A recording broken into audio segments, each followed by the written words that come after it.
নাহমাদুহু নুসাল্লি আলা রাসূলিহিল কারীম আম্মা বা'দ। আজকে আমরা জানবো যে রমজান মাসে বরকত মাসে রমজান মাসের মধ্যেও চারজন ব্যক্তিকে আল্লাহ তাআলা মাফ করেন না এবং চারজন ব্যক্তির দিকে রহমতের দৃষ্টিতে তাকান না।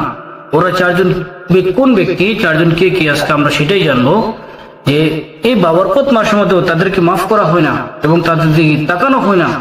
ওরা কোন মানুষ, ওরা কোন ব্যক্তি? চারজন হাদিসের মধ্যে রয়েছে। এই হাদিসটা বাইহাকির মধ্যে রয়েছে যে আল্লাহ রাসূল বলেন, নাযারাল্লাহু ইলাইহিম ফি হাযিহিল লাইলাতি ফাফা'না আনহুম ওয়া গুফিরা লাহুম ইল্লা আরবা। যে আল্লাহ তাআলা চারজন ব্যক্তি ব্যতীত সবার দিকে তাকান এবং সবাইকে মাফ করে দেন, ইল্লা আরবা, শুধুমাত্র ওই চারজন ব্যক্তিকে মাফ করেন না এবং চারজন ব্যক্তির দিকে তাকান না। ওরা চারজন ব্যক্তি কে এবং কোন কোন চারজন লোক আমরা সেটাই জানবো।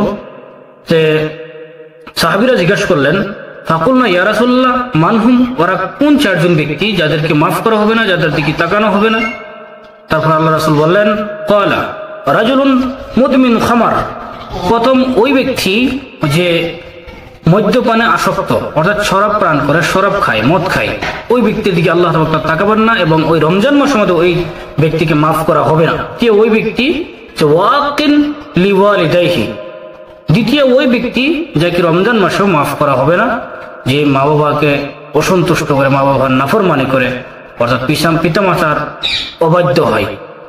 তৃতীয় ওই ব্যক্তি ওয়াকাতিউন রাহিমিন, তৃতীয় ওই ব্যক্তি যে সম্পর্ক বিচ্ছিন্ন করে এবং নিষ্ঠুর, ওই ব্যক্তিকে আল্লাহ তাআলা এই রমজানের মধ্যে মাফ করবেন না।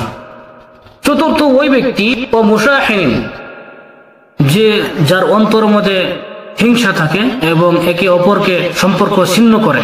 তো এই চারজন ব্যক্তি সাহাবীরা জিজ্ঞাসা করলেন, মুশাহিন যে ব্যক্তি, আল মুশাহিন, যে মুশাহিনকে? তারপর আল্লাহ রাসূল বলেন, ওয়াল মুসারিম, যে নিষ্ঠুর, যে ভয়ঙ্কর, যে শক্ত। যে এই চারজন ব্যক্তিকে আল্লাহ তাআলা এই রমজান মাসেও মাফ করবেন না এবং যাদের দিকে তাকাবেন না।